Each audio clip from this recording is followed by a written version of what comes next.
Et malgré le fait qu'il y ait une minorité de savants qui voient qu'il est permis de sortir zakatul fitr en argent, en réalité, elle doit être sortie en nourriture et non en argent.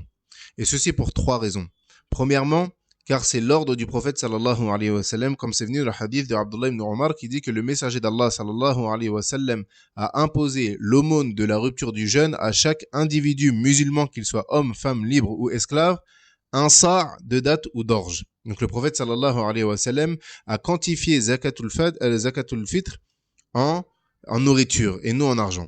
Deuxièmement, le prophète sallallahu alayhi wa sallam ainsi que les compagnons radiallahu anhum la sortaient en nourriture et non en argent, malgré le fait qu'ils avaient la capacité de le faire.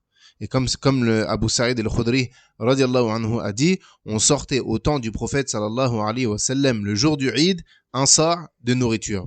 Et troisièmement, cela contredit la sagesse pour laquelle cette zakat a été légiférée. Le but est de donner aux pauvres de quoi manger le jour du Eid. Donc si tu donnes de l'argent, il se peut que cet argent soit utilisé à d'autres fins. Et cette zakat-là n'est pas un impôt sur l'argent, mais sur la nourriture. Donc la zakat qui doit être sortie en argent, c'est zakatul mal et non zakatul fitr. Et dans le doute, suivons encore une fois la parole du prophète sallallahu alayhi wa sallam qui dit « Da'ma yaribuk ila ma la yaribuk » Délaisse ce qui te procure un doute pour ce qui ne t'en procure pas, et nul doute que zakatul fitr en nourriture est accepté.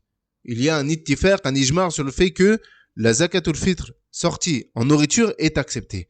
Quant à ce qu'elle soit acceptée lorsqu'elle est sortie en argent, alors, comme on l'a dit, la majorité des savants voient que elle n'est pas valide.